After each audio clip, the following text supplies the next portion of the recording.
नमस्कार, छतरपुर हलचल में आपका स्वागत है। मैं हूं कपिल मिश्रा। बात चल रही है खास मुलाकात की, तो खास मुलाकात में मैं आज आपको आपके शहर की ऐसी शख्सियत से रूबरू करवाना चाहता हूं जो बचपन से ही बोले तो युवा हों या युवा से लेकर अब तक का जो सफरनामा रहा है उनका, वो कांग्रेस के विभिन्न पदों पर रहते हुए यहाँ तक कि पूर्व पार्षद भी रह चुके हैं। मैं मिलाने जा रहा हूँ कांग्रेस के कार्यकारी जिला अध्यक्ष आदित्य सिंह जी से। आदित्य जी, आपका स्वागत है हमारे खास मुलाकात कार्यक्रम में। भाई साहब, आप अभी वर्तमान में कार्यकारी अध्यक्ष हैं कांग्रेस के छतरपुर के। पहले तो आप अपना जो पद है वो डिफाइन करें और आपके क्या फंक्शंस, क्या कार्य होते हैं, उनको थोड़ा बताएं आप।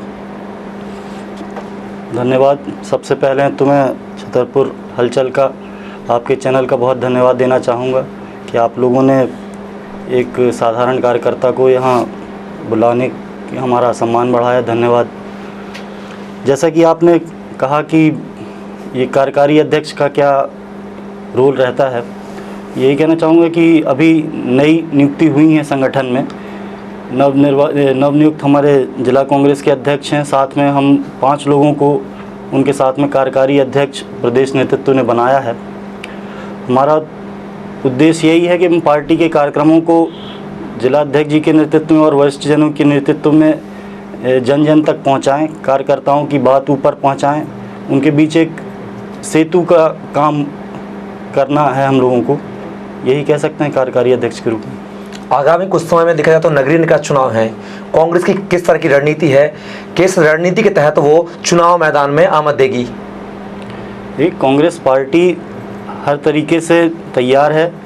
हम ग्रास रूट लेवल पे सर्वे करवा रहे हैं और जो भी 10 साल 15 साल का कुशासन आपने देखा है भारतीय जनता पार्टी का, जो जिस तरीके से साजिश रच के इन लोगों ने कांग्रेस पार्टी की जनता द्वारा चुनी हुई सरकार को गिराया, इन सब बातों को लेकर कांग्रेस पार्टी जनता के बीच में जाएगी और जनता निश्चित रूप से कांग्रेस पार्टी पे विश्वास करेगी, ऐसा हमारा मानना है। आपने कहा जनता की चुनी हुई सरकार को इन लोगों ने गिराया है, लेकिन दोबारा भी तो जनता ने चुन के दिया है ना सरकार बहुमत में लाने के लिए। आदित्य जी, जानना चाहेंगे, आप कांग्रेस के विभिन्न पदों पर रहे हैं, युवा कांग्रेस से लेकर वर्तमान का जो सफरनामा आपका यानी कि पूर्व पार्षद तक का जो रहा है, वर्तमान में कार्यकारी अध्यक्ष छतरपुर जिले से, क्या कार्य होते हैं कार्यकारी अध्यक्ष के, आप हमारी जनता को बताइए। देखिए, एक मुख्य रूप से संगठन में कार्यकारी अध्यक्ष का जो पद है, ये कार्यकर्ताओं और जनता के बीच में मतलब हमें सेतु का काम करना है। जो भी पार्टी के कार्यक्रम ऊपर से राष्ट्रीय नेतृत्व से, प्रदेश नेतृत्व से आते हैं, उनका संचालन, उनका क्रियान्वयन करना।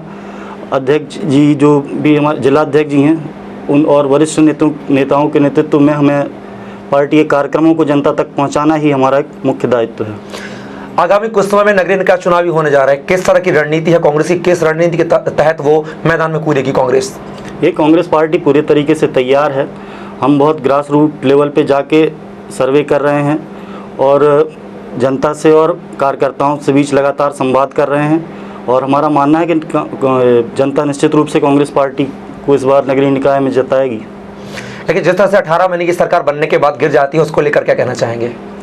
देखिए, मध्य प्रदेश के राजनीतिक इतिहास में ये जो घटनाक्रम हुआ है पिछले समय में हमने देखा, ये निश्चित रूप से एक बहुत धब्बा लगाने का काम भारतीय जनता पार्टी के लोगों ने सत्ता लोलुपता में किया है। और आगे जिस प्रकार से आपने देखा कि मतलब पैसे में विधायकों की खरीद फरोख्त हुई, ये मध्य प्रदेश के इतिहास में तो कभी ऐसा देखने को नहीं मिला। ये तो आप कह रहे हैं कि खरीद फरोख्त हुई, लेकिन आपके विधायक जो गए हैं बीजेपी में, वो तो साफ कह रहे हैं कि हमारा वहां पे कोई मान सम्मान नहीं होता था, हमारी बात नहीं मान रखी जाती थी सीएम के सामने, इसलिए हमने छोड़ रहे हैं प्रताड़ित होकर वहां पर। तो दोनों में कहाँ मतलब कौन सही कौन गलत, कैसे सिद्ध होगा?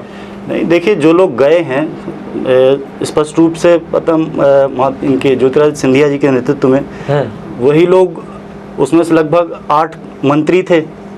तो और हर तरीके से चाहे वो परिवहन मंत्रालय हो, स्वास्थ्य मंत्री रहे हों, ये सब कहीं ना कहीं उन्हीं लोगों में से थे जो सरकार का ही हिस्सा थे। लेकिन इन लोगों ने अपने निजी स्वार्थों के लिए और पैसे की लालच में ये कृत्य किया और जनता के साथ और कार्यकर्ताओं के साथ धोखा देने का काम इन लोगों ने किया। तो जनता ने आपको दूसरी बार क्यों नहीं सराहा 18 महीने बाद? क्योंकि जनता ने आपका कार्यकाल देख लिया था 18 महीने, उसने हाथ जोड़ लिए, इसे तो उसने आपको 18 महीने बाद दोबारा सरकार में आने का मौका नहीं दिया। देखिए, सत्ता का जो दुरुपयोग इनने किया है पैसे के प्रलोभन में, और तो आप उपयोग कर लेते ना 18 महीने बाद, क्यों नहीं उपयोग कर पाए? लोग उस तरीके की राजनीति नहीं करते हैं। कांग्रेस पार्टी हमेशा से गांधी के विचारों पर चली आई है और हम लोग विचारधारा वाले लोग हैं। सत्ता इतना महत्वपूर्ण हमारे लिए नहीं है कि हम पैसे की सत्ता के लिए हम सीधे खरीद फरोख्त पर उतराएं। ऐसा कांग्रेस पार्टी का इतिहास नहीं रहा। आदित्य जी, उपचुनाव में कांग्रेस का हार का मुख्य कारण क्या है?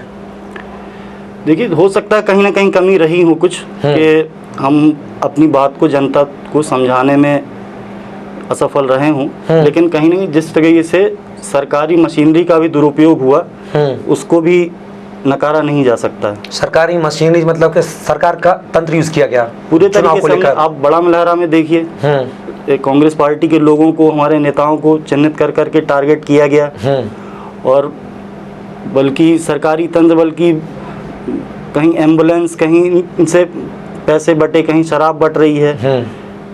इस तरीके की बहुत सारी चीज़ें हुई जो हमने खुद अभी बड़ा मलहरा में किसी से छुपा नहीं है वो सब। आदित्य जी, जहां पर कांग्रेस हार गई वहां पर सरकारी मशीनरी का उपयोग होता है, ईवीएम खराब होती है, लेकिन जहां पर आपके कांग्रेस के विधायक जो बन के आए हैं वहां गड़बड़ी नजर नहीं आई आपको प्रशासन तंत्र की? नहीं, ऐसा नहीं है।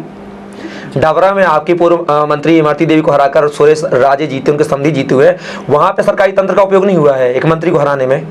नहीं, देखिए 30-30 हज़ार से, जो आप खुद इनका इतिहास देखिए, चाहे वो हरदीप सिंह डंग रहे हों, गोविंद राजपूत वगैरह रहे हों, इनका कभी भी आप जो पुराना राजनीतिक आप वो देखिए कि 2-2 हज़ार, 1-1 हज़ार से ये कभी चुनाव नहीं जीते हैं।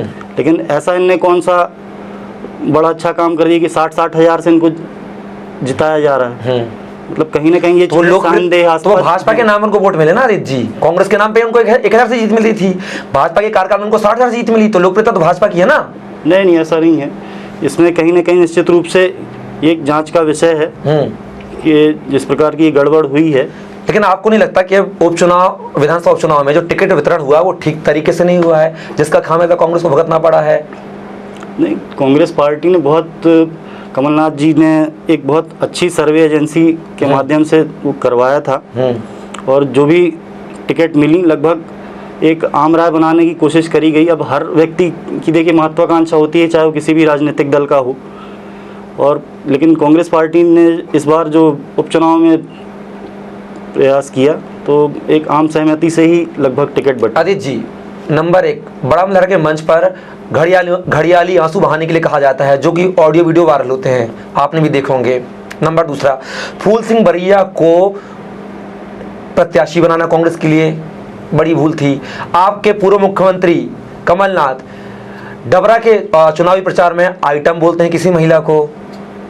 कितना सहमत हैं इन सब बयानों से, इस तरह से टिकट वितरण से, जो भी मतलब एक हथकंडा सिंपैथी बटोरने के लिए अपनाया गया, क्या जरूरी था कांग्रेस के लिए? जैसा आपने सबसे पहले बड़ा मलहरा की बात करी, तो जिस प्रकार के निजी आरोप उससे पहले एक साध्वी, एक महिला पर भारतीय जनता पार्टी के लोग बिलो बेल्ट लगा रहे थे, उस बात को यदि उन्हें याद भी दिलाया गया कि यह जनता से आप अपनी बात, अपना पक्ष रखो, हाँ तो रो के रखो, आंसू बहा लो, ऐसा कुछ नहीं। वो भावुक हो गई, और नहीं कुछ बयानबाजी, नहीं ऐसा नहीं है। आगे पीछे बयान भी आए थे कुछ, आपने शायद सुने, ऑडियो सुने नहीं होंगे शायद। कहा गया कि आप इन बातों को जनता के सामने रखिए, तो बस वही है, कोई इतनी बड़ी बात नहीं थी। दूसरी चीज़ आपने पूछा, फूल सिंह बरैया जी एक लगातार संघर्षशील नेता रहे हैं, दलित समाज का प्रतिनिधित्व करते हैं।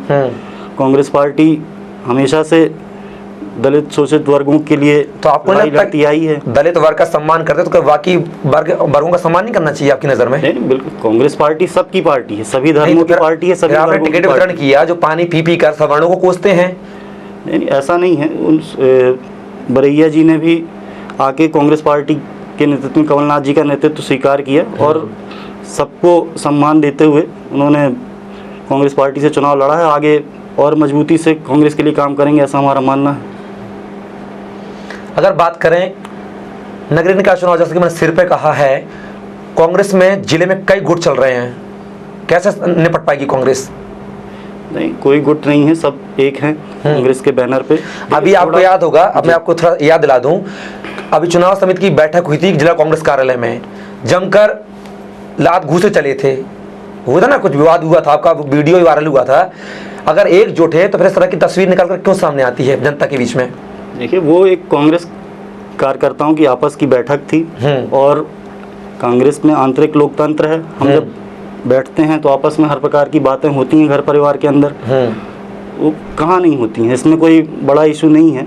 हाँ, वो किसी ने, लेकिन एक मैसेज हो जाता है आदित्य सिंह जी के, जो कांग्रेस अपने 4 कार्यकर्ताओं को एकजुट नहीं रख सकती है, वो नगर को क्या एकजुट रखेगी? नहीं, बिल्कुल कांग्रेस पार्टी एक है। हम वरिष्ठ नेताओं के नेतृत्व में अपने नगर पालिका में जाएंगे और कहीं कोई गुटबाजी जैसी स्थिति बात नहीं है। कहीं ना कहीं अभी आपके उपचुनाव का हार का एक टैग भी आप लोगों के ऊपर लगा हुआ है कांग्रेस का, जनता को कैसे मनाएंगे? देखिए, चुनावी कार्यक्रम, ये चुनाव आते जाते रहते हैं और हमें लगातार संघर्षशील रहना है जनता के लिए। अपने मुद्दों को, अपना पक्ष लेके हम जनता और समाज के बीच में जाते रहेंगे। बाकी निर्णय जनता जनार्दन है। चलिए आदित्य जी, आपने अपना कीमती समय हमारे छतरपुर हलचल के खास मुलाकात शो के लिए दिया, उसके लिए आपका बहुत बहुत शुक्रिया। तो ये थे हमारे साथ कांग्रेस के जिला कार्यकारी अध्यक्ष आदित्य सिंह। अगले एपिसोड में किसी नई शख्सियत से आपको फिर से रूबरू करवाएंगे। तब तक के लिए मैं कपिल मिश्रा को दीजिए इजाजत। नमस्कार।